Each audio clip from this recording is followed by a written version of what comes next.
Pues, pero porque no me dicen, no, yo hablando como un gildardo, como un gil, como un gil. Y es que yo hablando y no. ¿Alguien virtual va a exponer? ¿No? ¿Ninguno? Levante su manita virtual si alguien va a exponer.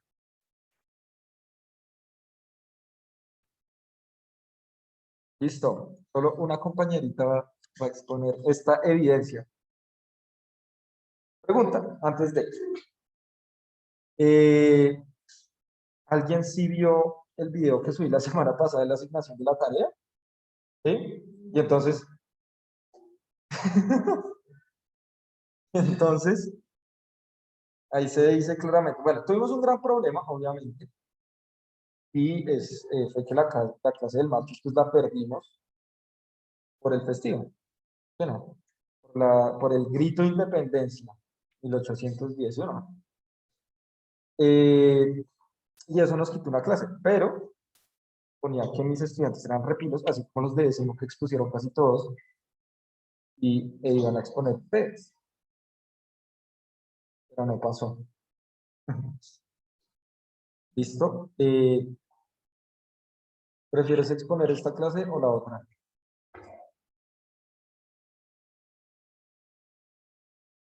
¿Quieras? Mejor de una vez, diría yo. Porque, ¿qué pasa la otra clase? Bueno, se supone que se cierra la evidencia. Entonces, técnicamente, los que no expongan hoy tienen 30. Y es la nota que voy a poner para que se cierre la evidencia. A todos les quedan 30. Son tres notas, pues, vuelvo y las explico. La primera es una nota muy gil de un pantallazo que hicimos de Educaplay. Entonces, tenía que subir el pantallazo a normativo. Y lo subió Miguel porque hace una cara de venado degollado, o sea, así.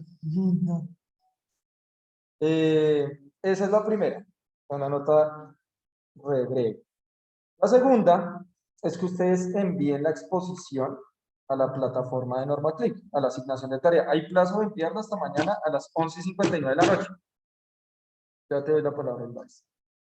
Y la última nota, o sea, la tercera, es que lo expongan. Es diferente, porque no todos van a exponer, pero sí hay algunos que van a enviar el trabajo. No es lo mismo porque en la exposición quiero ver también la capacidad comunicativa que tienen. Entonces, la ideal es que todos expusieran, porque suele pasar que no envían el pantallazo y no exponen. Entonces, tienen dos notas en 30 de tres que se sacan. Pueden perder la vida. Y realmente es perderla de una forma muy tonta. Elizabeth.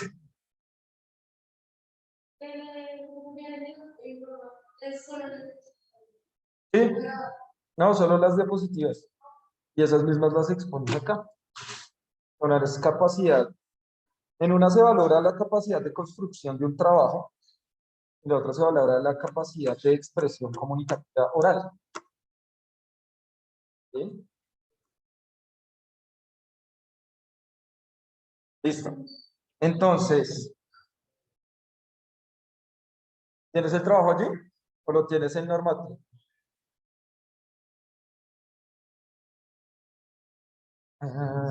Sí.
Listo.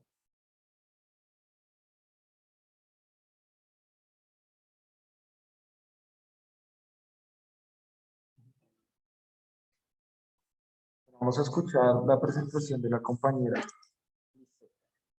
Y una vez te voy a poner la nota.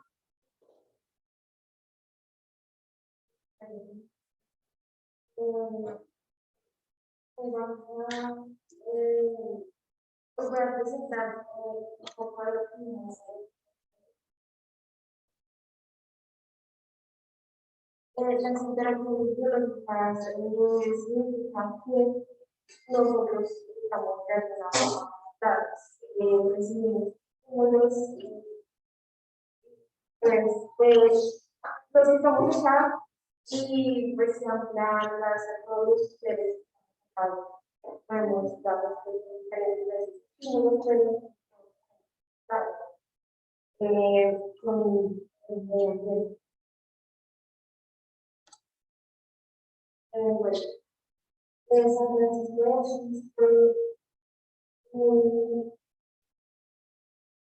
una persona que está en una situación profesar de eso, a pesar de eso, yo tengo ayuda a los jóvenes,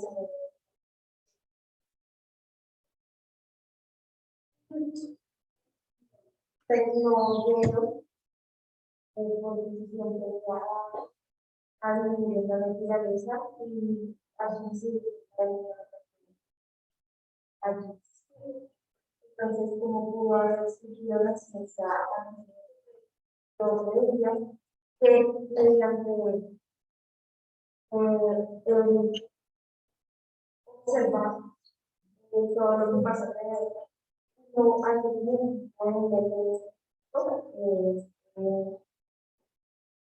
hacer pasos, sacar algún tesis, alguna hipótesis, y verificar a la de la observación de esta forma que sacar básicamente lo que tiene que ser no es interpretación.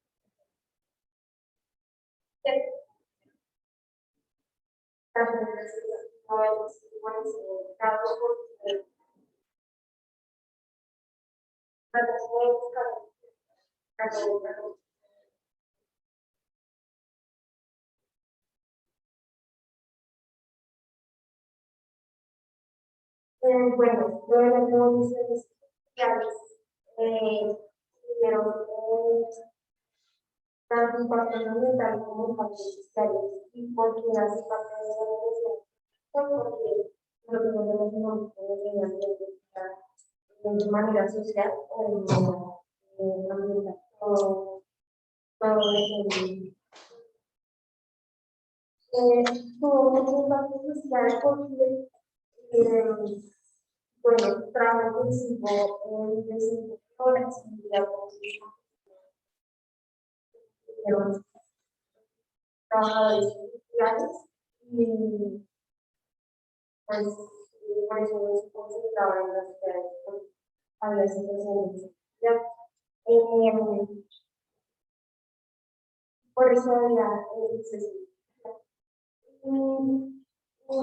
Respecto a los impactos ambientales, pues el desequilibrio de los ecosistemas, la generación de el cambio climático y pues la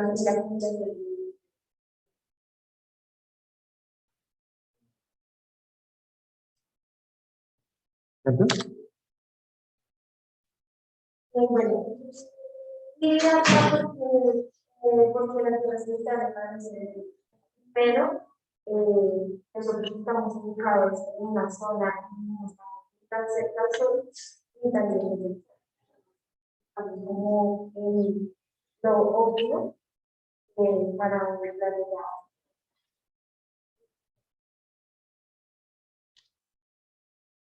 La segunda razón es porque tenemos los más importantes para los biológicos, de los sistemas, el ciclo de los sistemas,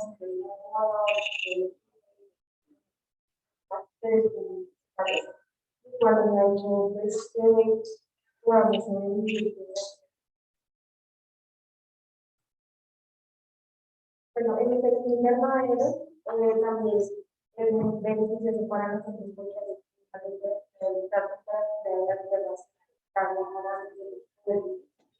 se trata de que básicamente que la radiación entra a la Tierra calienta la superficie pero reserva se dispara en el espacio, pero otras. En el caso de que se lo que hace que estas carnes y se el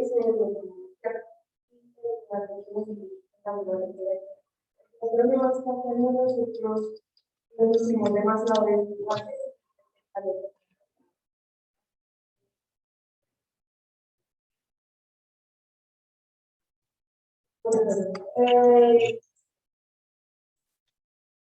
y pues de alguna forma la razón ha hecho que también tengamos bastantes avances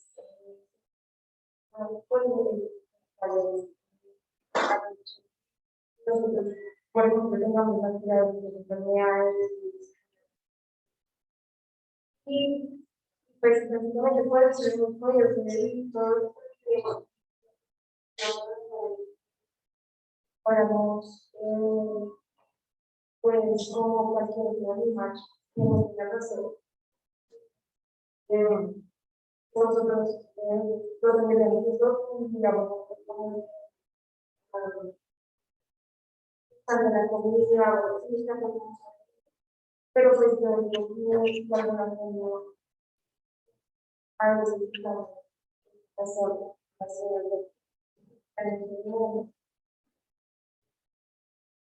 contradictorio, pero vamos a decir la razón de la nivel nacional de países en el año con cambio de la razón para obtener cosas como, por ejemplo,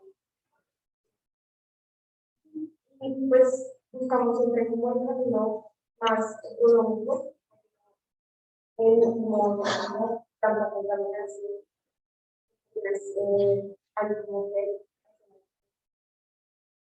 la razón. Bueno, muy bien. Excelente, dice 100 por su pollo que lleve. Bueno, hay varias cosas. Lo que pasa es que el uso extremadamente correcto de la razón fue el que nos llevó a la crisis medioambiental que tenemos hoy en día. O sea, lo que pasa es que la razón no viene por sí sola. Yo les venía hablando de varias cosillas antes de tocar este tema y era la cuestión del progreso. ¿Sí? ¿Y qué pasa con el progreso? Pues el progreso es la idea de poner al humano, y más que al humano, al hombre. Ustedes encuentran, cuando hablan de ciencia, ustedes encuentran una posición exageradamente machista dentro del campo de la ciencia. Cuando el hombre llegó a la luna, pero cuando el hombre logró tal cosa, cuando el hombre, hasta ahorita se está empezando a hablar de mujeres que siempre han hecho ciencia. No es el hombre, es el humano. ¿Sí? Por ejemplo, una de las personas que más potenció el neoliberalismo fue los 80s, Inglaterra, primer ministro de Inglaterra en los 80s, Margaret Thatcher, muchachos. Y el presidente de ese momento de Estados Unidos, Ronald Reagan. Los dos son los más importantes en términos del neoliberalismo. ¿Por qué hablamos del neoliberalismo en términos de ciencia? Porque el liberalismo no es una corriente filosófica que aportó a la modernidad. pero en vez de ayudar, entre comillas, a lo que sería la humanidad y todo esto bajo la idea de progreso, lo que pretendían era mover el capital. Entonces, a partir de la modernidad, por supuesto, aparecen muchos planteamientos teóricos de muchas vertientes filosóficas. Por supuesto, pues yo no sé si ustedes les pongan a leer esto porque es tan problemático hoy en día leerlo a Marx. Cuando ustedes leen a Marx, pues entienden que él habla de las formas que el capital puede acoplarse para un beneficio. Tiene 4 tomos del, bueno, 3, un cuarto de edición del Capital y el Manifiesto Comunista, que son los textos más importantes. Pero también hay que leer la otra parte. Adam Smith. Adam Smith es el que plantea las bases del capitalismo. Filosóficamente, o sea, ahí tenemos las dos vertientes. Y en las dos encontramos realmente algo similar. Como son hijos de la modernidad, pues lo que importa es usar la ciencia como instrumento. Como nos dijo ahorita, la razón aparece como una forma, uno cree que no, es que tiene que ser racional, tiene que ser pensar, pero no todo lo que pensamos tampoco es correcto, no todo. O sea, lo que la razón instaura son leyes, lo que hace la razón. Entonces aparecen los derechos humanos. Los derechos humanos no son para toda la humanidad. Suena chistoso, pero no, no es para toda la humanidad, porque los derechos humanos fueron planteados en Europa, fueron pensados para Europa, para el mundo europeo. Por eso no tiene tan en cuenta a los indígenas o a otras comunidades de grupos africanos también, tribus, no los tienen tan en cuenta y no, nunca los llamaron a hablar de derechos humanos, pero solo planteados en Europa. Entonces la razón nos engaña también, los sentidos nos engañan, no podemos ver la verdad, pero sí hay algo muy importante que tuvo en cuenta San Francisco Asís, que también lo mencionaste, que es el principio de la ciencia, que es la observación. Pero lo primero que nosotros debemos tener en cuenta es que para el desarrollo de la ciencia, la observación fue primordial, ver los fenómenos. La ciencia no se hacía desde el siglo XVIII, sino los griegos, los chinos, los que hacían algunos finitos de ciencia, manejaban algunos métodos para poder mejorar algunos procesos, ¿sí? Y comprender el mundo, solo que daban otras explicaciones. Si nosotros hubiéramos nacido en la Grecia antigua, ¿cierto? Primero, pues no habría mujeres acá, porque las mujeres no serían, no eran consideradas ciudadanas. Ustedes tampoco estarían acá porque los niños no eran considerados ciudadanos.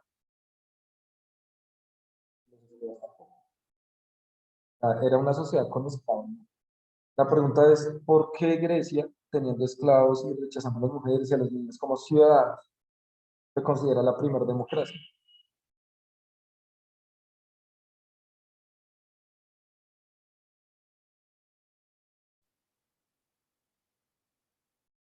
¿Creen ustedes? Claro, es por ese concepto. O sea, no todos son ciudadanos, ¿cierto? Y aparece esa figura como tal. Y los ciudadanos sí podían participar libremente, los que eran considerados. Solo había un man que era re privilegiado. Los que eran extranjeros no podían participar tampoco. Pero había un man re inteligente que era un extranjero en Atenas. Y al sí lo dejaban participar porque el man era re pillo. Se llamaba, un nombre que nadie había escuchado en la vida, Aristóteles. ¿Sí? Aristóteles se supone que él no podía participar porque él no era ciudadano ateniense, sino él venía de otros lugares. Pero el man sí lo dejaban participar, el man era muy pillo. Después, supongo yo que ustedes los ponen a leer a Aristóteles ahorita, ¿no? ¿No los han puesto a leer a Aristóteles? Libro recomendado, el más famoso de Aristóteles, La Ética de Nicomaco, o la Ética Nicomaquea, también lo traducen así, donde se plantean varias posturas del actual. ¿Saben qué es la ética? ¿No? La ética es una disciplina que se encarga de estudiar el comportamiento humano, o sea, las formas de proceder humano. Por eso hay tantos tipos de éticas. Y la ciencia, obviamente, no se sale a eso. ¿Qué es la ciencia? La ciencia es un tipo de filosofía a partir de un método claro y objetivo. Esa es la ciencia. Entonces, cuando nosotros empezamos a hablar de estos avances científicos que nos llevaron a las maravillosas revoluciones industriales, y realmente gracias a las revoluciones industriales es que nosotros podemos hacer esto que estamos haciendo en este momento. Es decir, trascendemos lo físico a partir de un espacio virtual, que es la característica más importante de la cuarta revolución industrial. Es decir, ustedes ya no necesitan, para hablar con alguien en otra parte del mundo, ya no necesitan aprender el idioma, no necesariamente. Ustedes lo pueden hacer desde su casa con un traductor y así mantener una conversación con otra persona. Es decir, se superan los límites geográficos que están impuestos a partir de la tecnología. Y cada vez es más. Ustedes saben que en este momento, bueno, como siempre ha pasado, las dos personas más adineradas del mundo están en una competencia también por la carrera espacial. ¿Cuál es la persona más adinerada? Jeff Bezos. ¿Y le sigue? Elon Musk. Y los dos tienen... ¿Cómo? No, era Elon Musk, pues que yo sepa, hace un mes, hace un mes, era el más adinerado hace un mes, era Elon Musk, del mundo. Y hace como 15 días lo superó Jeff Bezos. Ni idea, ¿por qué? ¿Qué pasó? ¿Qué hizo? Ay, qué triste.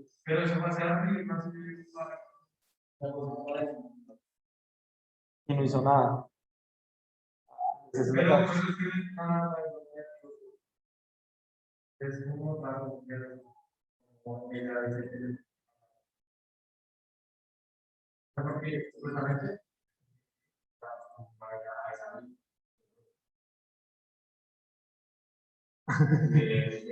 que bailan. Ay,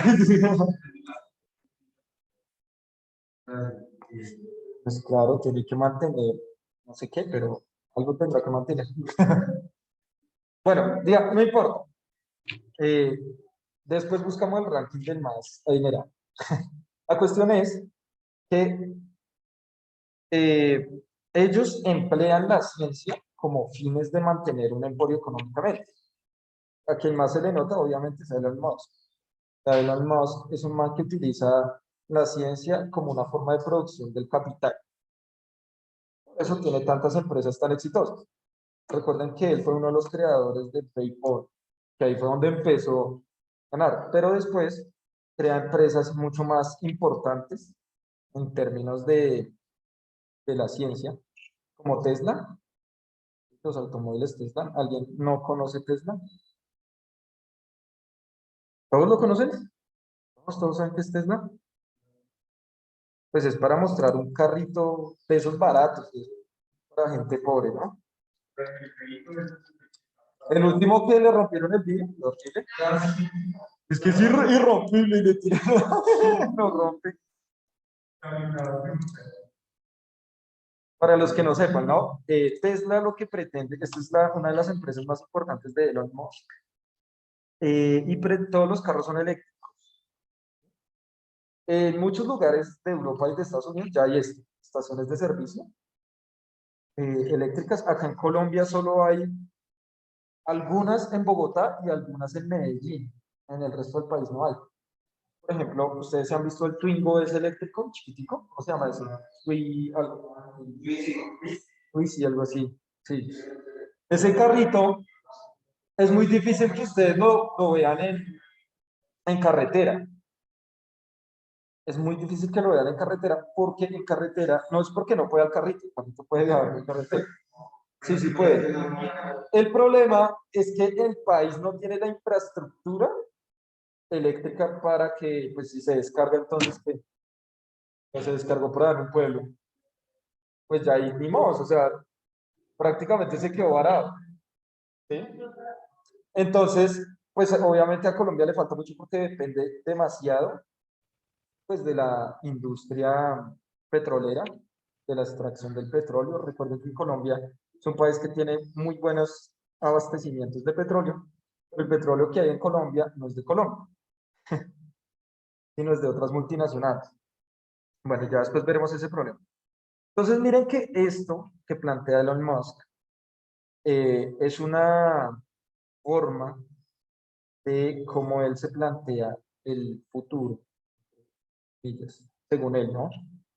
A partir de energías renovables, energías alternativas y basados en la electricidad. La cuestión es que la electricidad también genera emisiones de calor. Requiere, o sea, a nosotros nos han vendido la idea de, no, es que hay que cambiar el carro de gasolina a los automóviles eléctricos. Y lo eléctrico, así como los celulares y cualquier cosa eléctrica que existe, tiene unas baterías que tienen una vida útil. Y después hay que cambiar la batería, que genera unos ácidos, también generan gases